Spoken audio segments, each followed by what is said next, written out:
Never before, I promise you. How loud is your phone? I never have it on that, that's why. I don't even know where I'm calling.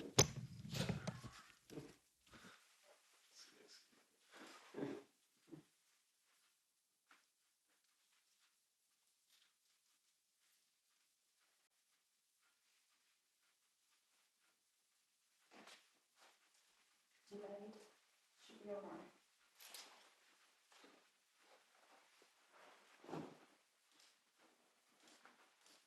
Sorry for him.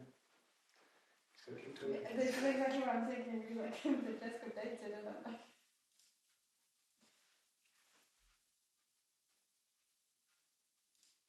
Oh, 2 minutes. 2 minutes? Yes. Excellent.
About to start.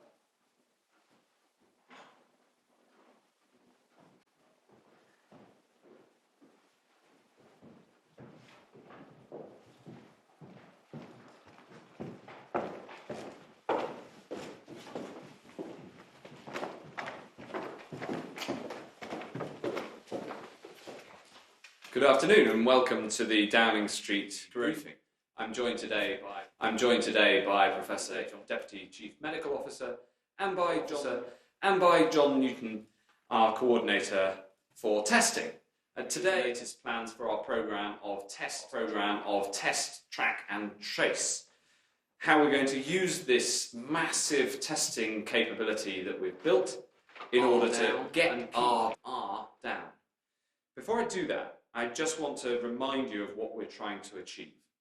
Our plan is to slow the spread and to protect the NHS so that the NHS is always there for you and your family whenever you need it, whether for coronavirus or anything else. That goal is working. The number of spare critical care beds in the NHS is 3,413. On the latest figures, there have been 1,291,000 tests for coronavirus, including 85,186 tests on Sunday yesterday. 190,584 people have now tested positive for coronavirus, an increase of 3,985. 13,258 people are in hospital with coronavirus, and 28,734 people have died. That's across all settings, an increase of 288. That figure is lower than at any point since the end of March. But, as with testing, these reported figures tend to be lower over the weekend, so we do expect that number to rise. And remember, this is not just a number, but it is a constant, insistent reminder that we must go further and faster in our national effort in dealing with this virus. Over the last month, we've built a national testing infrastructure capable of over 100,000 tests a day.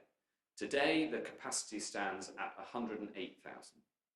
This means we're now in a position to start implementing the next part of our plan, track and trace. The aim of test, track and trace is to hunt down and isolate the virus so it's unable to reproduce. And crucially, test, track and trace allows us to take a more targeted approach to lockdown while still safely containing the disease. Creating this system is a huge national undertaking of unprecedented scale and complexity. We've already taken Britain's small but brilliant diagnostics industry and taken it to global scale. We're building an army of human contact tracers who can man the phones and find the contacts and support people. And of course, we're developing the contact tracing app, which can help us deliver test, track and trace on the mass scale that we need across the country. The app, which takes full consideration of privacy and security, has already been tested in closed conditions at an RAF base, and today I can announce the next steps. From tomorrow, we will begin to pilot test, track and trace on the Isle of Wight, starting with health professionals and rolling out this week to all citizens. I'm grateful to the huge enthusiasm shown by islanders who know that by participating in this pilot, they're at the forefront of helping get Britain back on her feet. Where the Isle of Wight goes, Britain follows. The island has a single NHS trust, one local authority with the responsibilities for public health, a relatively low number of COVID cases, and because it's an island, we can run this trial in proper scientifically controlled conditions, comparing the effect with and with what's going on the mainland before we roll it out to the rest of the country. So here's how it'll work. Last week we put in place the testing capability on the island. From tonight, the contact tracing capability will go live, and then tomorrow, NHS staff on the island will be able to download the app. And from Thursday, each one of the 80,000 households on the island will get a letter from the chief nurse with comprehensive information about the trial. Islanders will then be asked to install the app. Once you've installed the app, it'll start logging the distance between your phone and other phones with an app nearby. It's been designed with a form of Bluetooth that conserves power so the app won't drain your battery, and this log of proximity information will then be securely stored on your phone. If you become unwell with COVID symptoms, you inform the NHS via the app. Other app users who you've had significant contact with in the last few days will then be sent an alert by the NHS along with advice about what to do. A test ordering function will then be built in. If you're watching this and you live on the Isle of Wight, I have a simple message. Please download the app to protect the NHS and save lives. By downloading the app, you're protecting your own health, you're protecting the health of your loved ones, and the health of your community. I know the people of the Isle of Wight will embrace this with enthusiasm because by embarking on this project and by embracing test, track and trace, you will be saving lives. The pilot is important so we can help make sure the app works as well as it possibly can alongside the contact tracing system. And with your help, we'll learn a lot, we'll use it to make things better, and we want to hear from you. I want to stress, and this is really important, that this trial does not mean the end of social distancing on the Isle of Wight or anywhere else for that matter. We will only change the social distancing rules once our 5 tests are met. So I'll end with the instruction that we all know. Please, stay at home, protect the NHS, and save lives. Or, if you live on the Isle of Wight, stay at home, install the app, protect the NHS, and save lives. I'll now turn to Professor Van Tam to take us through the day's charts. John. Thank you, Secretary of State. So let's begin again with refreshing the 5 tests that we have in place for deciding if we're going to adjust the lockdown. The first is around NHS capacity, and we're in a good position on that one. The second one is about a sustained and consistent fall in daily deaths from coronavirus, and it is now very clear in the data that we are past the peak. The next one is solid information that the rate of infection is decreasing to manageable levels right across the board. This is an indicator that we need to keep a close eye on over the next few days and weeks. The fourth one is around operational challenges around testing and PPE and being able to meet future demand. There are continuing challenges on PPE. It is an absolute priority to continue pushing on this to get it right in the long run. But of course, on testing, as you've heard from the Secretary of State, we're in a very good position. And finally, we have to be confident that the adjustments we contemplate are not going to risk a second peak of infections. And this is really a matter of deep scientific discussion, very, very close following and absorbing of the evidence, and one that we're keeping under detailed scientific review as the days and weeks go by. Next slide, please. Now, this slide actually shows search data of people looking at Apple Maps for directions over driving, over walking routes, or over using public transport. And it tells the same story as slides you have seen before about how since we announced these social distancing measures, the public continue to observe the instructions, to work with us, to work to protect the NHS and get case numbers down. And you can see very, very consistent trends over reduced searches for driving instructions, walking instructions, and use of public transport. So we need to keep going. Let's keep going and continue to drop the curve further. Next slide, please. These are, this is a graph showing from the 6th of April through to the 4th of May, daily tests completed for coronavirus. And you can see on the right-hand side the latest data showing 85,000 tests completed on the 4th of May. Our capacity is 108,000 and there is another lab opening next week. So this is all very encouraging. Tests are going up, people are using testing services more, and we are well within our capacity capability. Next slide, please. Now, this slide shows new cases of coronavirus in the UK. From the 21st of March, you can see that obvious peak up to a high level in early April. And then you can see the pattern that has occurred in terms of new cases right up until the 4th of May. On this one, I have to say that new cases need to come down further. We have to continue to track this index and we have to get cases lower. If you look to the next slide, please. Here we array the number of people in hospital with COVID-19 from the 17th of March through to the 3rd of May. And after peaks in the middle of April, you can see that in almost all areas now, there are steady but absolutely consistent declines occurring. Possibly in a small number of areas, the trend is somewhat flat, but overall, there are now steady declines in the number of people in hospital. This is good news. Following on, please, the next slide. Critical care beds, ICU beds.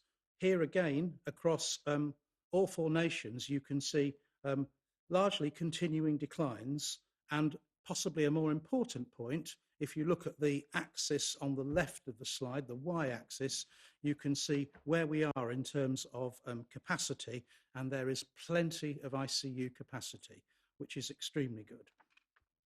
Next slide, please. I turn now to deaths in all settings.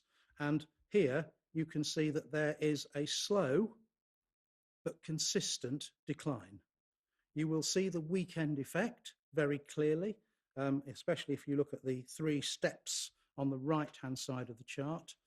Fewer deaths are actually reported at the weekends.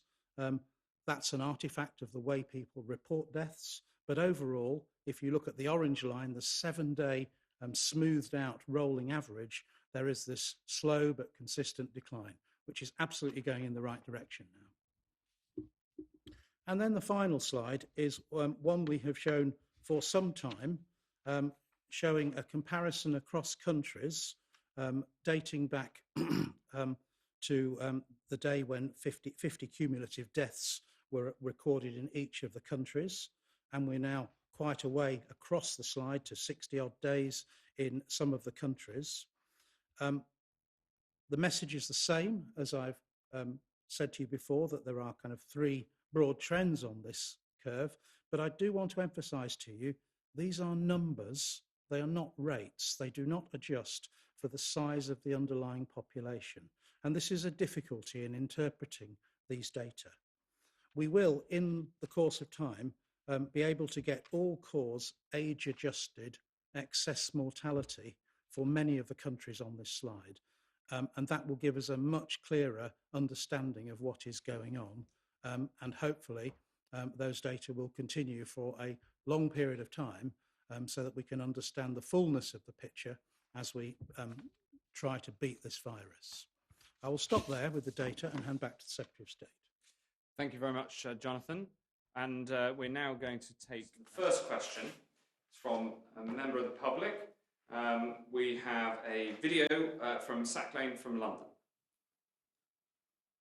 What is being done to ensure that BAME key workers are not disproportionately affected by COVID-19, and what steps are being taken to provide support to the families of those victims who have sadly passed away? Thank you, Sack Lane. An incredibly important question, 2 questions, both of which we're working hard to address.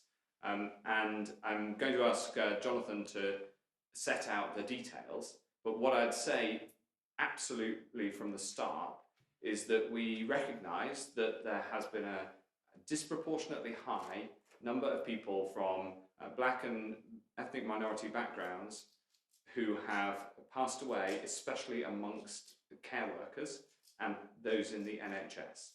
And I paid tribute to them before, and I will do so again, because the NHS is an amazing organisation that has been built on the dedication of people from all backgrounds, and is including many who've come to this country to give their lives working in the NHS, and disproportionately employs people from ethnic minority backgrounds. And yet we have seen this impact in the data, and I think it's affected a lot of us working on it to see that. And so we've got a lot of work going in to fully understand scientifically and make sure that in every single case we learn what we can to protect people better. In terms of support for the families of those who've passed away, for those working in the NHS, we now have a programme of support that we've been able to put in place that is there for everybody who has is from a family where somebody has died whilst in service, including across pharmacy, across social care, and I think that's a really important thing for us to do, to recognise the sacrifice of those who put themselves at risk by going to work in this in what can be dangerous conditions, where they might be working with those who have COVID-19. Jonathan. Yes, I'm extremely sorry. Whenever I hear of a healthcare worker death due to coronavirus, whether it's someone from a black and minority ethnic group or otherwise, it doesn't. It takes courage to work in the NHS at a time like this, and it's most difficult. On the subject of the signal that we have so far on black and minority ethnic groups. I want to say to you that we are taking it incredibly seriously. There is a very big piece of scientific work now ongoing that will report to the Chief Medical Officer, and we'll get to the bottom of this, however long it takes us. But I will also say that this is a complicated picture because when you start to study patterns of disease across different ethnic groups, you also have to take into account potential differences in the age structure between groups, also differences in the patterns of underlying medical conditions, which we know do vary by ethnic group. And therefore it's a complicated picture. And also deprivation has to be taken into account, where people live. And all of this is complex, it takes time, and I'm not going to rush that answer. I think we owe it to minority ethnic groups to get this right and get a clear signal for you. And you'll have worked out I'm from an ethnic minority group, and we will get to the bottom of this. It could be that Professor Newton has some further epidemiological granularity he'd like to add on this point. Well, thank you, Jonathan. Well, just to say that we are, as you say, looking at the data very carefully, not just on ethnicity, but also on age, sex, and other factors such as obesity, which we know do have an impact on the effect of coronavirus. But it's already clear from some of the published data that the impact in BME groups is greater, that there are more people with the infection, and those who have the infection have worse outcomes in many cases. So there is already cause for concern. But as Jonathan says, it's not entirely clear how much of that is due to different levels of underlying conditions or other risk factors. So there is work to be done, and we will be publishing this as soon as it's ready. Thank you very much. Thank you, Saqlain. The next question is from Conrad from Ashford. And Conrad asks, going forward, will the primary aim of test, track and trace be to squash the occurrence of COVID-19 infection to very low levels, or simply to flatten the curve enough that the NHS is not overwhelmed? And that is a really important question, Conrad. The answer is that test, track and trace will help us to get the R down and to get the number of new cases down and to keep it down, but not on its own. It's primarily the social distancing measures that we've taken so far that have flattened the curve, and now we can see that the curve is going down from the presentation that Professor Van Tan just gave. The goal is to keep the number of new infections going down and bring in the test, track and trace at a point which we will do from tomorrow in the Isle of Wight and then rolling out to the rest of the country. We will get those numbers down. The test, track and trace becomes more effective the lower the number, and then we want to keep the number going down by keeping the R below 1, the rate of infection. So it is not, our goal is not simply to flatten the curve, it is to get the occurrence of COVID-19 infections to very low levels, to be absolutely clear within your question that is the answer. Thanks very much. We'll now take questions from the media. Hugh Pym from the BBC. Thank you very much. When will you have recruited your 18,000 contact tracers, and when will the full test, track and trace network be up and running? The aim is to have the whole thing up and running by the middle of this month. Starting already, we've already started the recruitment. We have, of the 18,000, we have thousands already recruited, and we are making very rapid progress, not only in the recruitment, but also the training that's necessary, a short piece of training. And we have enough to get going on the Isle of Wight.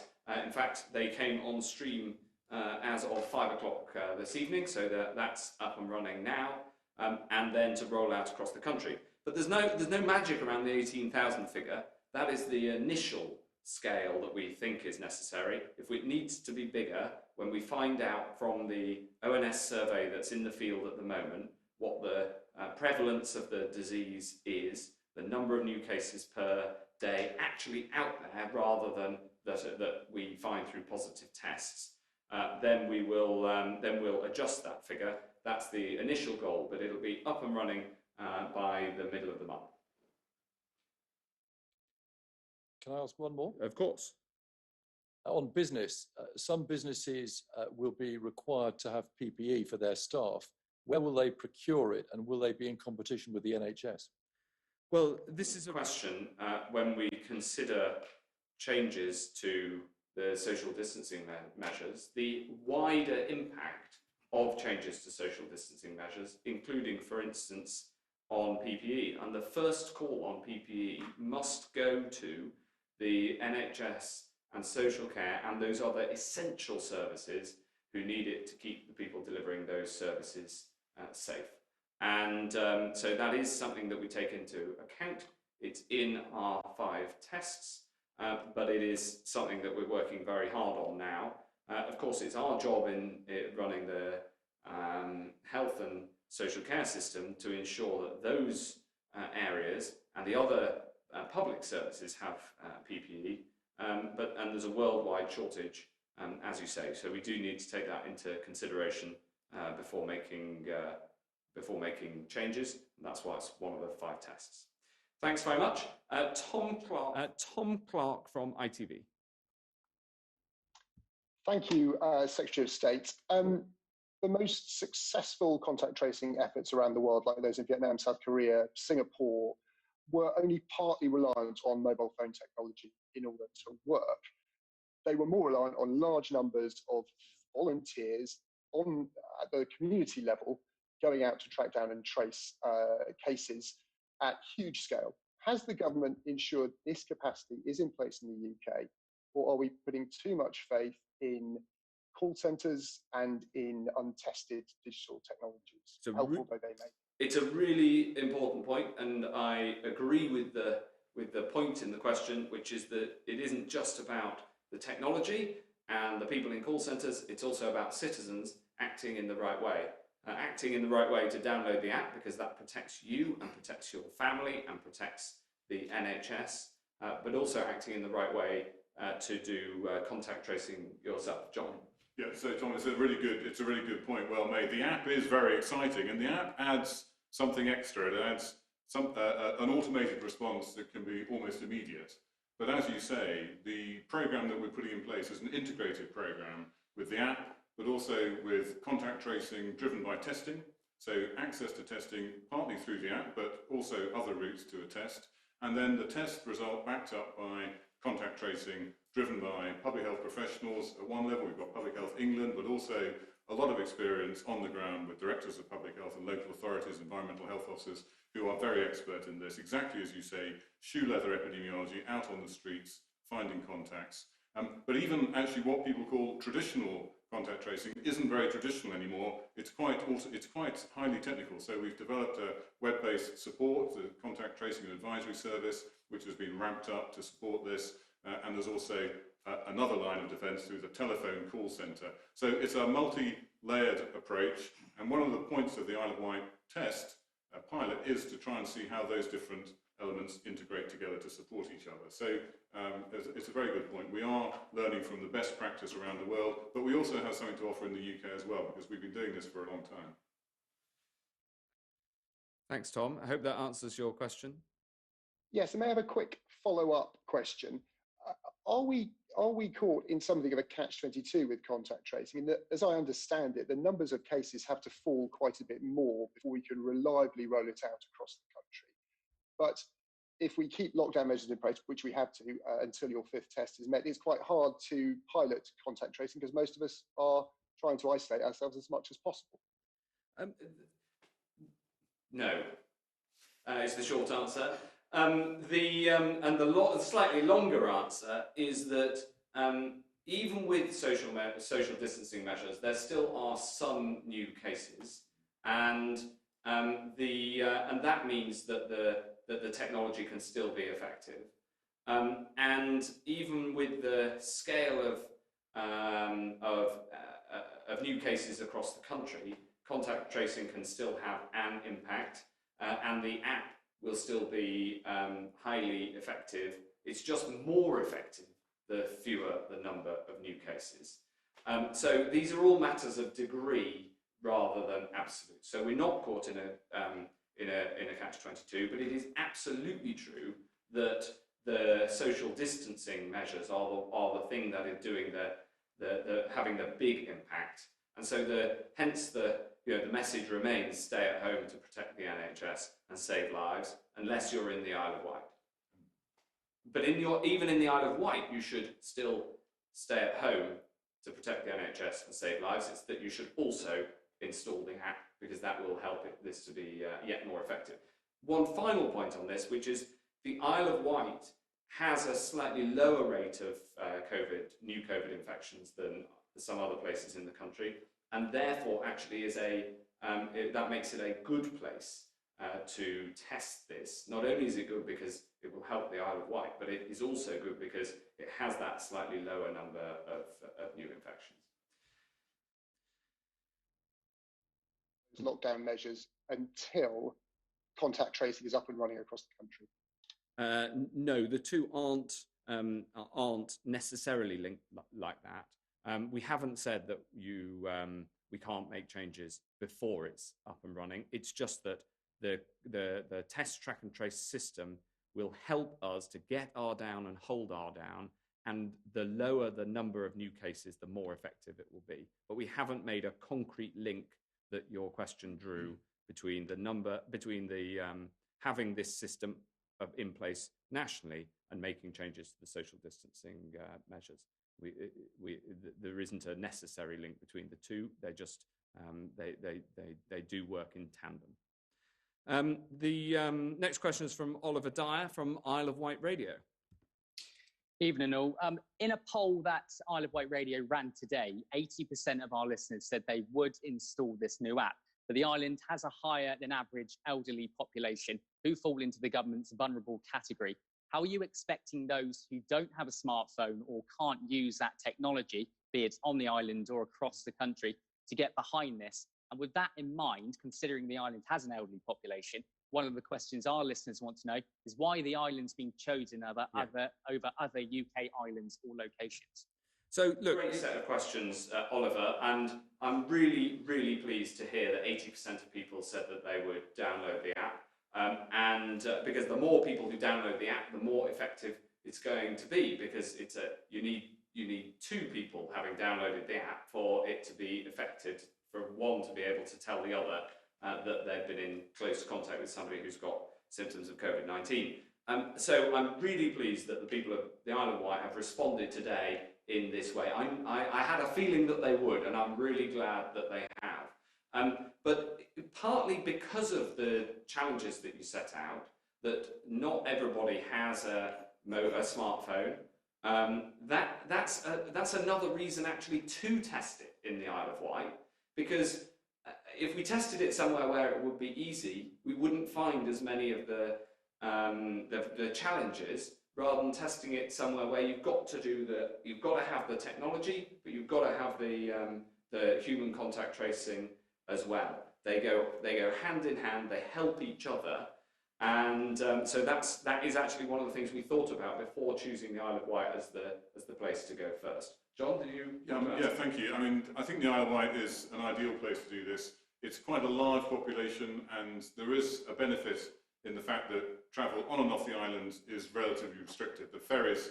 are there, but they're running relatively infrequently. So it is an ideal place to look at the epidemiology and see the impact. And it's also, I used to be the Regional Director of Public Health for South Central, including the Isle of Wight. I know that the island is very well equipped to respond to things like this. It's a very coherent group. We've had tremendous support from the local authority, from the NHS, from the local MP, and like everybody else, I think it's going to be a great success as a pilot.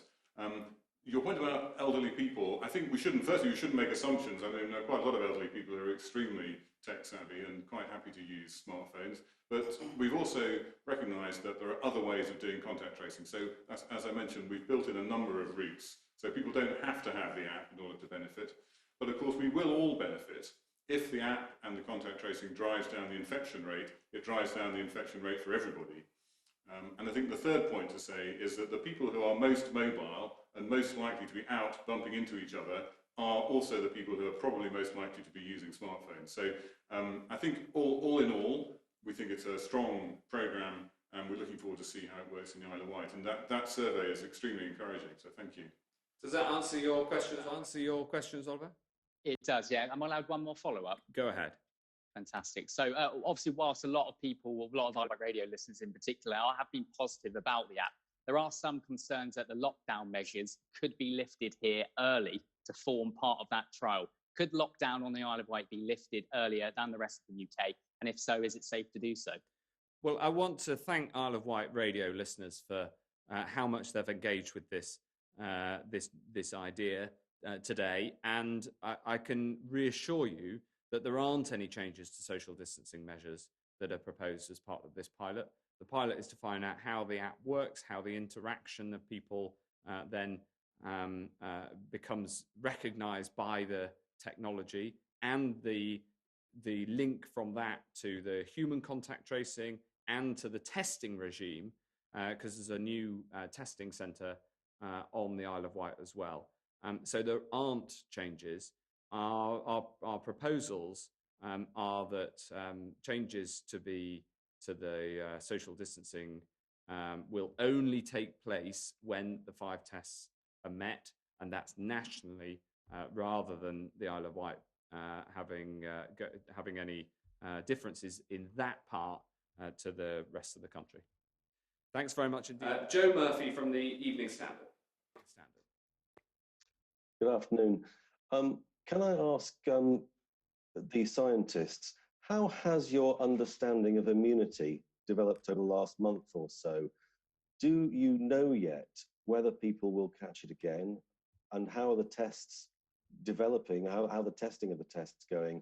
Do you see antibodies and immunity playing a really significant role in easing out of lockdown or not? And Secretary of State, if I could just ask a follow to Conrad's question, who asked how low the numbers would go. You said very low. Can you put a figure on that? The answer to the is no. And the answer to the first question is, I'll say a little, and then I'll ask both scientists to come in, John on the testing and JBT on the science of immunity. What I'd say is that antibody testing is incredibly important. We have antibody tests in the field at the moment. They're being used for surveys. They are lab-based rather than the automatic response tests that we looked into in great detail a month or so ago, but then none of them were effective enough to be used for clinical reasons, but they can still be used for surveys. So we have surveys in the field, both with the stick tests and also with lab-based serology, which detects antibodies. So we will be getting estimates soon of the proportion of the population who have the antibodies. The test for whether the antibodies are there. The effect of the antibodies on your risk to catching or transmitting coronavirus in the future is the next important step in that, and the science on that has been rapidly developing, and I'll ask JBT to update on that. Yes, thank you for the question. So on antibodies, one of the things we want to know is when you've had COVID-19 infection, do you get antibodies? Do they protect you against further instances of the same illness, and how long are they going to protect you for? So that's kind of 3 questions really. So let's chop this up into 3 answers.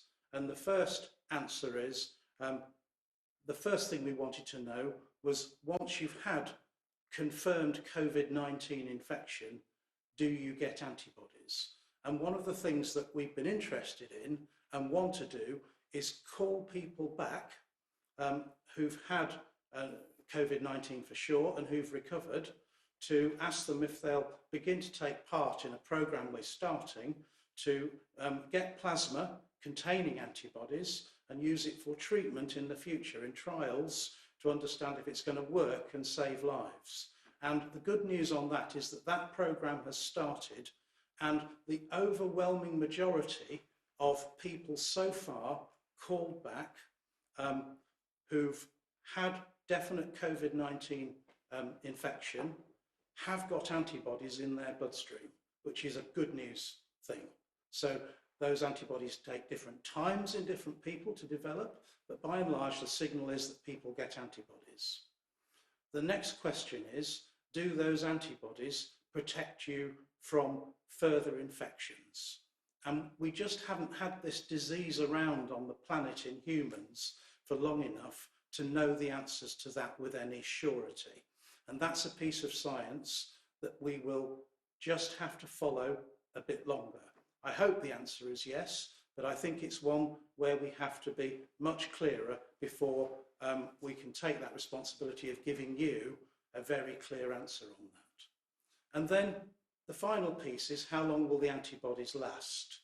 And we do know that for other normal coronaviruses, if that's the right word, the ones that are a couple of viruses that together with many others cause what we'd call the common cold, that those antibodies don't persist necessarily for years and years and years. Now, it doesn't follow that that's going to be the case with COVID-19. We do not know at this point. We will have to simply follow people who've recovered and test them repeatedly until we have an understanding of how long antibodies last and how long they protect for. But there is an absolutely massive piece of work now underway, multiple studies to look for antibodies in different populations in the UK, and indeed to follow some people who've recovered for long periods of time into the future, at least a couple of years.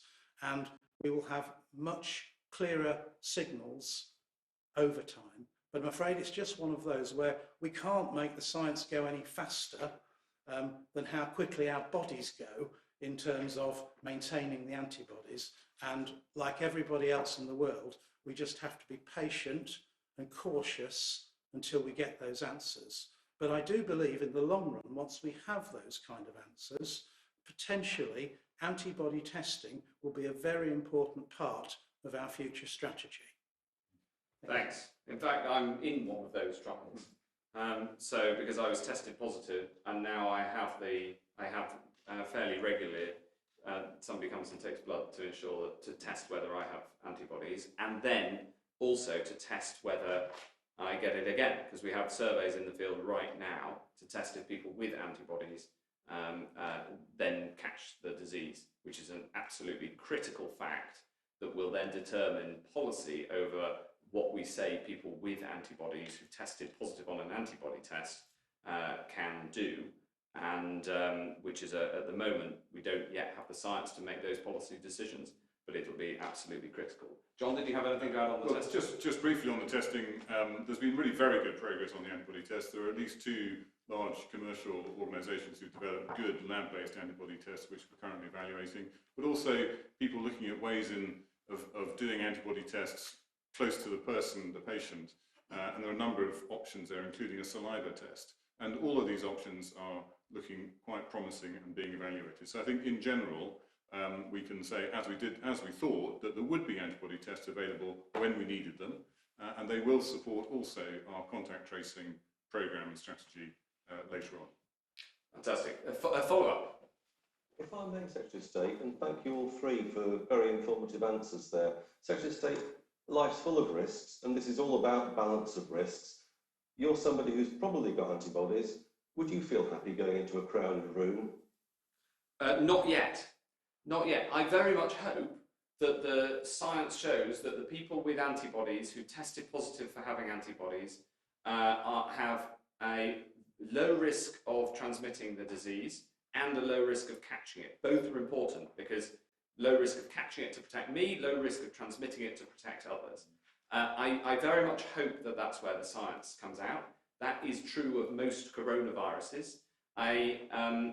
But we've got to make sure that we've got the science, because until we know that's the case, we can't be sure of it. We can't base a policy decision on it, and I can't be comfortable doing what you mentioned in the question, because that might simply trigger a rise in the number of infections if the science turns out to be wrong. And there are so many novel things about this coronavirus.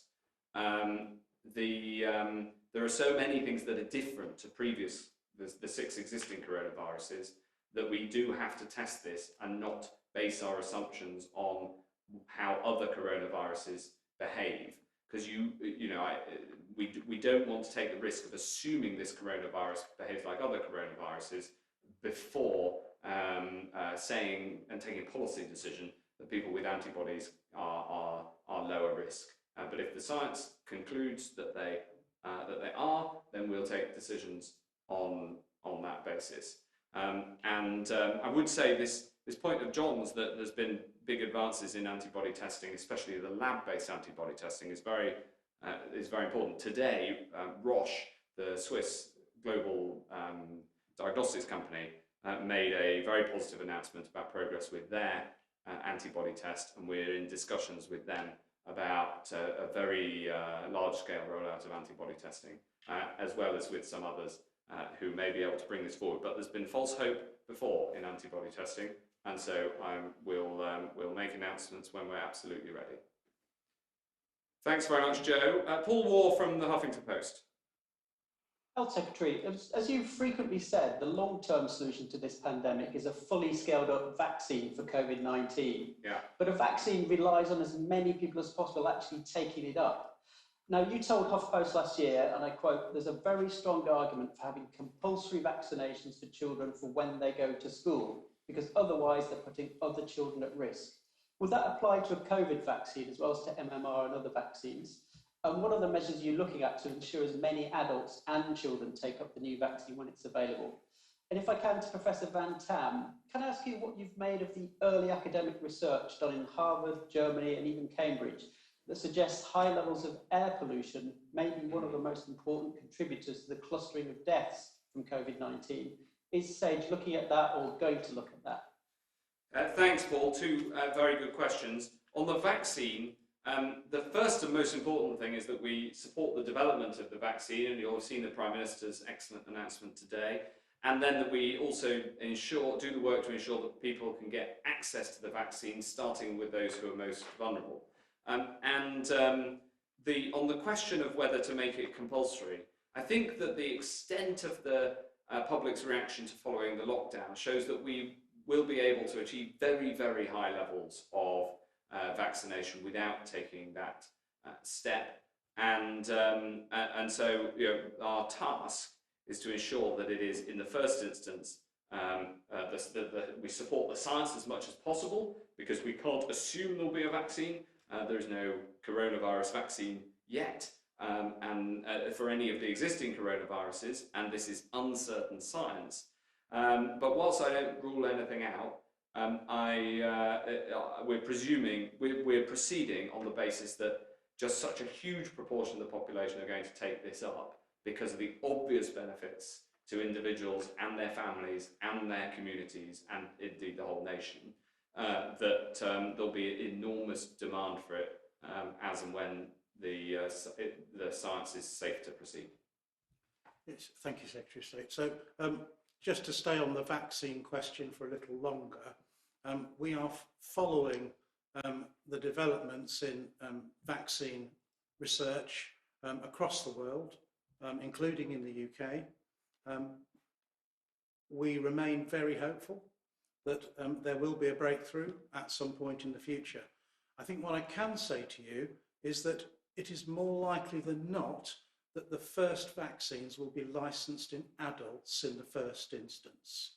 And therefore, one has to put some caveats around your question around children. And the other thing to say is that so far the epidemiological evidence is not showing us that there is a massive burden of disease or burden of mortality in children. It is actually completely at the other end of the scale. It is in the elderly. And so from that perspective, again, that's another caveat I'd add to your question about vaccinating children. On the second question about air pollution, and thank you for that, I think we already have very solid data that air pollution contributes to a whole range of mortality, particularly from respiratory illnesses and respiratory diseases and cardiovascular disease.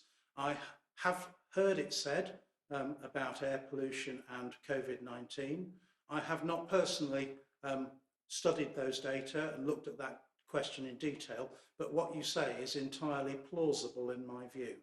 Professor Newton may have some further observations on air pollution. Well, no, only your general point that we know that air pollution, because it's so pervasive and affects so many people, has a huge burden. But like Jonathan, I haven't looked at those papers, but I think it's something that we... right, I think we'll get back to you, Paul. Is that the scientists will get back to you? Yeah, just one brief follow-up, Secretary of State. Do you have a message for those anti-vaxxers here and abroad when and if we do get a vaccine for COVID-19? I think there has been no greater demonstration in modern history that vaccines save lives than the need for a vaccine to save lives and to get the world going again following the outbreak of COVID-19. And we will only license a vaccine when it is both effective and safe, and when the independent regulators, if and when the independent regulators license a vaccine in this country, they will do so knowing that it is safe, and everybody should follow that. Everybody should follow that advice. Thanks very much. And finally, we're going to go to Louise Hill from the Isle of Wight County Press. Thank you, Mr. Secretary. As a local democracy reporter on the Isle of Wight, I have seen a mixed reaction to the app, but a main concern that keeps occurring is whether you can assure island residents who are wary of using the app and this technology that their data will be kept fully protected and private throughout this trial and going forward, and the government will be fully transparent with islanders about the way this app works. Yes, absolutely. This is an incredibly important question. I was very glad to hear from Oliver from Isle of Wight Radio that on his initial survey there was a very high degree of support for the app and for downloading it. But the app has been designed with privacy and security front of mind.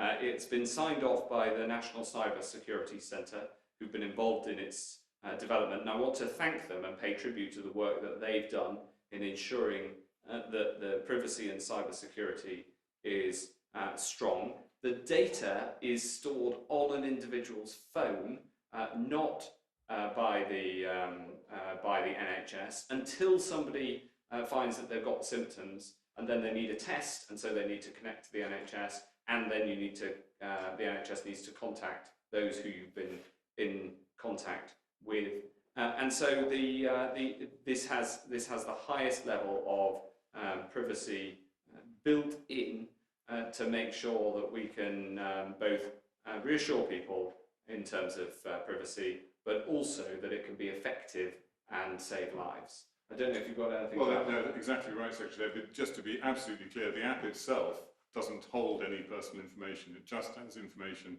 about the phone, where it was, which other phones it's been in contact with, but only using anonymised, randomly generated numbers.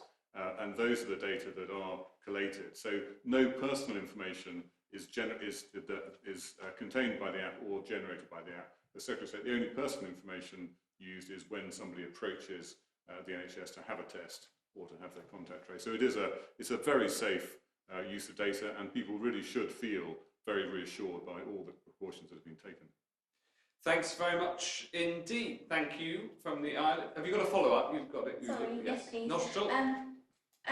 So as you said earlier, we're told the lockdown won't be eased on the island as part of the rollout of this app. Does that means people are already either at home or making very limited trips, and as the app is predominantly aimed at the island's key workers, will that guarantee enough useful data for the app going forward? Well, this is a really important question that we thought about when selecting where to trial it.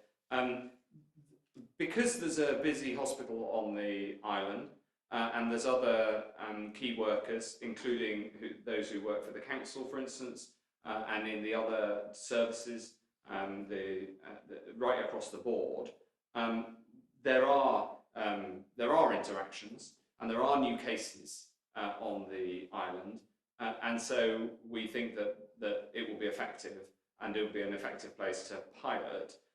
But also, we think that the test, track and trace system as a whole will be more effective when there are fewer new cases, because then when you do find a new case, we can really support that person, find out who they've been in contact with, and then contact all of those people. And it's quite we can put quite a lot of effort and support into then trying to stop that case from spreading any further. So actually, the test, track and trace system as a whole will be more effective when there's fewer cases, and currently there are fewer cases on the island than there are in the rest of the country.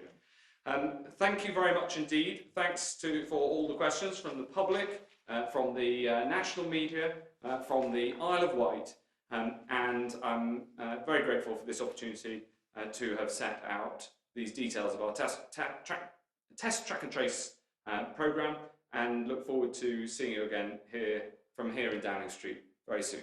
Thanks very much.